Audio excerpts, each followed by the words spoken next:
Okay, for those of you not familiar with our organization, I'm with Intersect360 Research. We do market research specifically in the area of HPC.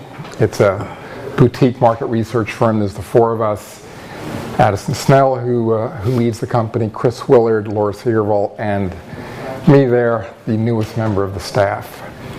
And recently we put out a report, our 5-year HPC forecast for the market based on the 2014 market, which we have the data for complete now. Addison actually presented this at the HPC Advisory Council in Brazil just a couple of months ago. I'm going to basically give a very similar presentation here with some updates because we have some new data for the early months of 2015. So here's the highlights of the report, and this came out in June. In 2014, as you can see, the market basically was just short of $30 billion. That includes everything that's server, software, storage, networks, and everything else. The technical computing part of HPC, we call HPTC, was about 3/4 of that market, $21.5 billion. The other quarter we call high performance business computing. That was $7.9 billion. But you'll notice the bigger part of the market, technical computing, is growing, at least in 2014, at about half the rate of business computing, high performance business computing. Over the 5 years, we think it's going to grow at an average compounded annual growth rate of about 4%, a little more, and be about $36 billion at the end of the forecast period. We've said this before, servers are continue to be the big ticket item in the market, although it's growing slower than some of the other components, but it's in absolute revenue growth, it's going to be the largest. In 2014, I'll talk about this more extensively, the big shakeup in the vendor community was the completion of the sale of IBM's x86 server business to Lenovo, which more or less closed in 2014, although there's some geographies that haven't quite recognized that yet, but for all intents and purposes the deal is closed and Lenovo is selling those without IBM. Also, we'll talk a little bit about the growth rate leader in HPC is cloud utility computing, a small part of HPC revenue, but it's growing fast. It's just a slide to show, I'm sure most of you are familiar with IDC. We in IDC, we scope the market a little differently, in certain areas a lot differently. We come up with almost the same number at the end. Our research shows the total revenue about 5.5% more than IDC did, at least in 2014. But as you see, we have a different taxonomy for what we count as HPC. And also, we actually count different things, especially on the business side of HPC. So you'll see in the government, labs, and academia area, we count about the same thing, although IDC has bigger numbers. This is the server side only, so it's not everything, but they think it's about 16% bigger for servers than we do. Same with the commercial technical computing side. They think it's about 20% bigger than we do, although we count about the same things. The business side, though, they count very many fewer categories than we do. They're mainly in the digital content creation and the financial areas. We count those things, plus retail, analytics, all sorts of media, entertainment, HPC usage, transportation, and then public high-performance business computing as well, and a few other things. So in that area, we count about 3 times as much revenue for HPC as they do. And if you take it all into account, we're just come out a little bit higher. And again, what we used to do, part of high-performance business computing, we used to have something called the ultra-scale internet that we included in that category. We decided to break that out as sort of a non-HPC item. We're still going to cover it, but outside of sort of the moniker of HPC, we're going to change the name to Hyperscale. It's a very different type of market. It uses high-performance technologies. in a lot of cases. I mean, these things like, people talk about the Google supercomputer. So a lot of the same vendors, a lot of the same technologies are put into hyperscale. It just doesn't act like the HPC market in any reasonable way now. So we're going to break it out. That's a several billion-dollar market, maybe double-digit billion-dollar market. So it's quite large, but there's only a few. Really, it's only probably a dozen or less hyperscale users or hyperscale companies, and so it's very different from the HPC market where there's hundreds and thousands of users. We haven't fleshed it out exactly, but certainly everybody's seen that segment has grown and it's evolved, and we are going to treat it now separately. So this is about budget expectations. For 2014, the year-over-year growth, you could see that the public side, academic and government, grew at a pretty modest rate. Commercial's growing a lot faster, and something we're seeing for the long-term forecast as well. Not that the commercial's going to grow twice as fast for the whole 5-year forecast period, but right now it is. And even the 2-year growth, you see sort of the same thing. I mean, right now, academic and government are flat to up, and that's just sort of a hangover from the austerity from 2007, 2008, the recession, and there's a lot of government austerity still in effect, especially in North America and Europe. We don't expect that to change dramatically over the next 5 years, but we see a general amelioration of spending, so it'll pick up, and especially when you can talk about over this 5-year period, there's going to be probably a significant amount of money going into exascale research on the technical computing side, and that will help buttress that spending. That second chart was basically the top spending reported, the top spending areas reported by respondents, and you can kind of see that self-explanatory. A lot of people are looking to increase in hardware and cloud computing. The other areas somewhat less.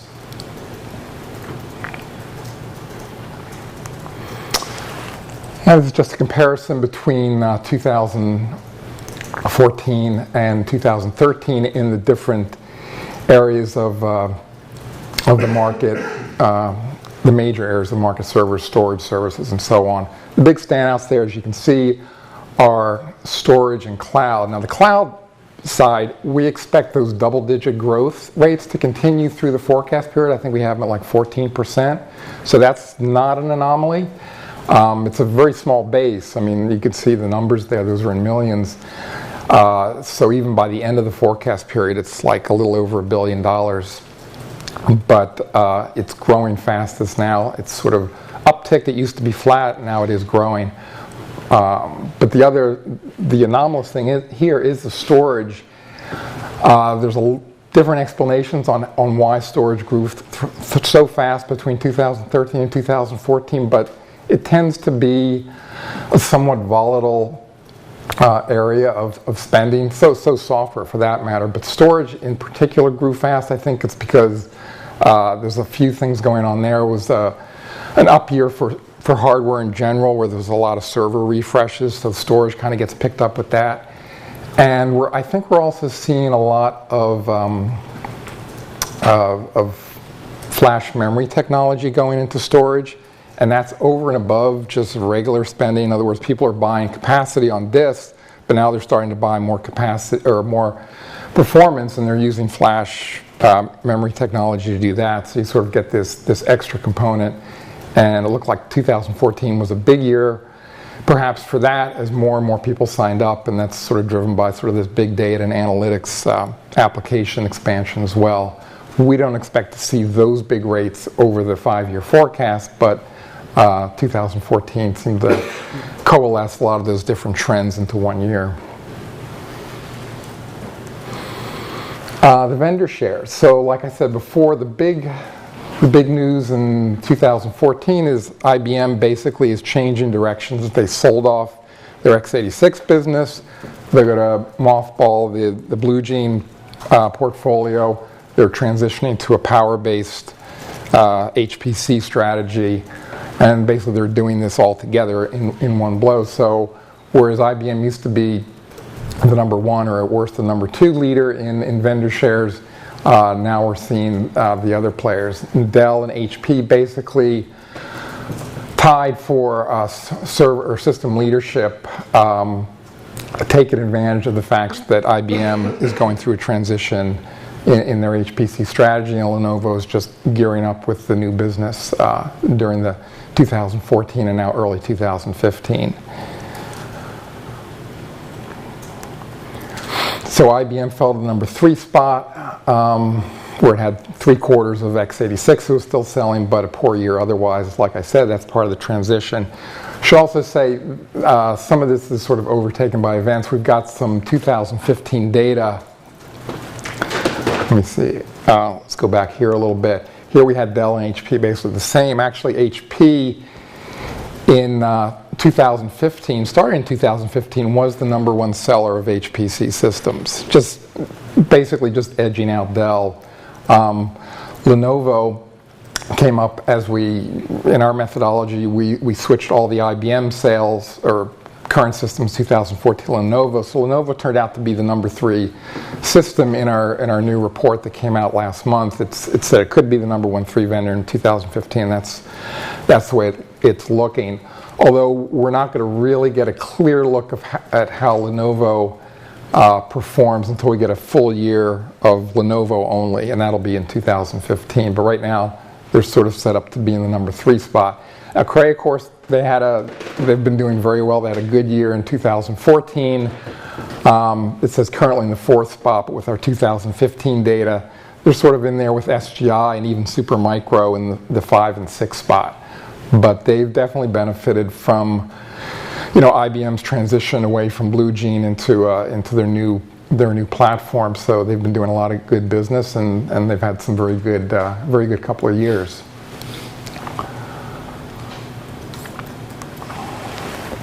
And here's basically the FiveYear forecast with the different components in a different graph.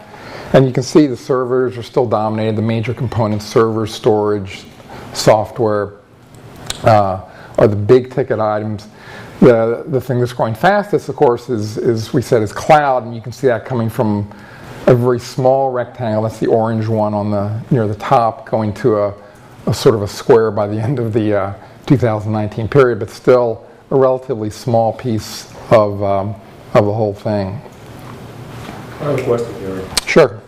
So, what is the? I mean, there are obvious benefits of cloud. You don't have the capital expenditures or the maintenance and so forth. What's the cultural? Is the security? Is it the feasibility to control the performance? What are the barriers from actually? There's about, I think we list about 10 barriers, and one of them security. One of them is there's some performance objections. There's a number of them, but the thing in HPC and why it's different from what you might call the traditional IT market is that HPC infrastructure tends to be fully subscribed. So, and if it is, it tends to be cheaper to buy something than to rent it, just like almost any product. So if you're fully utilizing a piece of technology, you might as well buy it. It's going to be cheaper in the long run to buy something and run it at full capacity than to rent somebody else's capacity, because you've got the overhead of doing that. So the areas where we're seeing the most cloud usage are new users without any infrastructure, and for those types of users that need peak demand, that can't utilize their in-house infrastructure very efficiently. So things like we just heard about, some of the pharmaceutical applications where they have sort of very time-dependent workloads that need to be done, in certain times of the year, but they're not using them at 100% capacity, 24 hours a day, 365 days a year. So that sort of thing, it's very useful, and that's where we're seeing a lot of the use cases. But in a sense, because those are sort of the edge use cases, most HPC users don't have enough capacity. They want more, and what they're using is at full capacity. And they've just found out in that sort of environment, it's cheaper to buy the infrastructure than to rent it. And despite that, it's still growing because we're seeing basically an expansion of HPC applications. So with that, a lot of those newer applications and a lot of those more irregular applications that aren't using full capacity infrastructure can use the cloud very effectively. It's something we're going to watch. We might see different parts of the dynamics of the market come into play here, but what I just described is sort of the basic reasoning behind why you're not seeing a lot of the, a big expansion in cloud computing over and above, in-house infrastructure, plus all the barriers that are still out there that are being addressed slowly. But the other side of the coin is that addressing those barriers, overcoming them, present a major opportunity. Yes, and we're seeing progress there. I mean, we've heard about Uber Cloud and some of the other projects and things like Docker, which are addressing some of the performance objections are coming online. And so we're seeing some of the barriers come down. Some of the user interface problems, the ease of use, those are starting to be addressed as well. And I think that's why we're seeing an uptick in that as well, as people get more familiar with how to do this. But there's some sort of, like I said, there's some structural barriers because of the way HPC is deployed and used that's going to prevent it from becoming a dominant force, we think, in HPC. But if somebody can say just way to address the fundamental economics that would change the basic costs of providing HPC capacity and service versus what is feasible with commercial server technologies. Well, but that's a really difficult thing to do because, like if you buy things in bulk like a government lab, I mean, you're going to get very deep discounts, very competitive prices. I mean, maybe not as competitive as what a Google or an Amazon could do, but very competitive. So it's the same problem as how are you going to make renting a car cheaper than buying a car? I mean, you might be able to do it if you had enough volume and you had enough leverage in the market to lower prices if you were a rental company, but it's still very difficult to do. If you're going to use something to full capacity, it's almost always cheaper to buy it yourself. That's sort of just a structural thing, and like I said, HPC follows the full utilization model, unlike a lot of other parts of the IT industry. But I agree with the same basic technology is probably not possible, but theoretically, say Google is designing their own processor. If they come up with a processor design that beats the heck out of performance from other processor and they only provide it as a service. Yeah, something disruptive like that, if they came up with their own hardware at a fundamental level, their own componentry, I'm not sure how that would play out. If they really did that, they'd have a market too outside of their own infrastructure, unless they wanted to keep it in. If one of the hyperscale companies did that, that might change the dynamics of the market and did it in a certain way. But that's not happening today. The hyperscale companies are just buying components just like everybody else is. They're doing it cheaper and more efficiently because they're getting it from ODMs or they're building it from some of the system integration vendors. But they're doing the same thing as the OEMs. They're buying components, assembling them, and doing it as cheaply as possible. But the question is, Google is designing the processor, and I understand Microsoft is also. Nobody really knows what is the processor architecture. They only provide it as a service, like Azure is a platform as service. If they come up with a processor design that is addresses, say, some of the what are the true limiting co-design factors of performance, if it's only provided as a service, it might change the economics. Yeah, you're right. It might change the dynamics, especially when you consider a lot of these companies are doing research into FPGA technology, and they're able to add their own IP onto that, they might come up with something. But it's maybe a little difficult to see. I mean, you've got a large company, Intel, doing essentially the same sort of research and work, and it's not like they're not going to compete for that same market if there's a market out there. But yeah, there's things that could change. I agree with you. It's not something that is a slam dunk for any company. And if the hyperscale companies in particular do something to change the dynamics, it could definitely change. Okay, so there's that.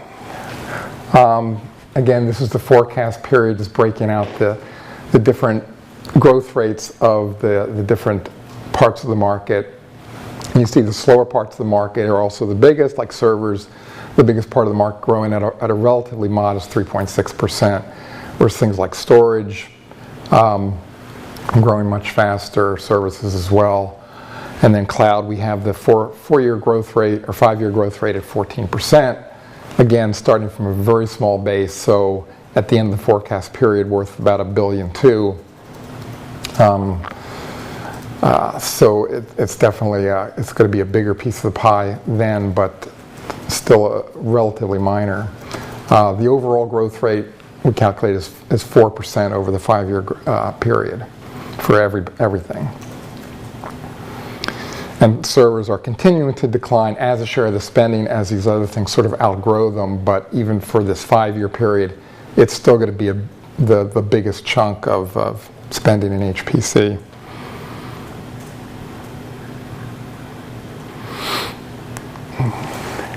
And then here's the breakdown between high-performance technical computing and high-performance business computing. This year I said basically the technical computing was growing at about half the rate of business computing. Over the longer term, this 5 years, it's just going to grow about % faster, we think. Again, it's a smaller market, but it's got more of the commercial applications, the commercial users in it, so it's going to be favored because there's not imposed austerity in it. And if we consider just general growth of the market and the application set grows, it's going to just be able to grow faster.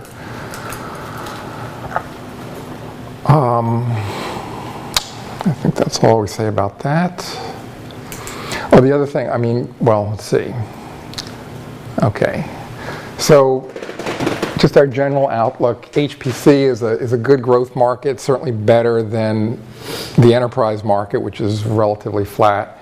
It does get overshadowed with the bigger household names like big data, which is subsumed into HPC in a lot of different areas. The Internet of Things as well, cloud, hyperscale, all these things. But HPC plays a supporting role, so the vendors in the community can sell into those spaces as well.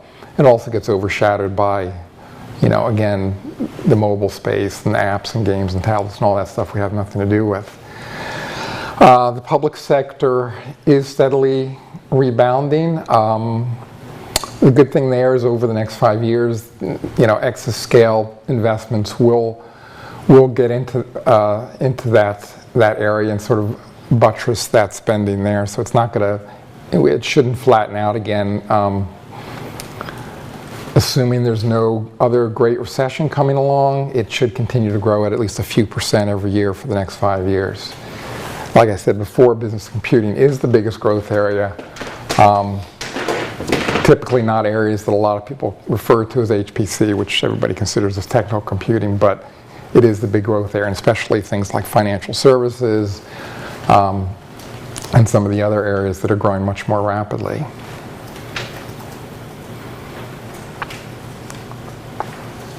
And that's it.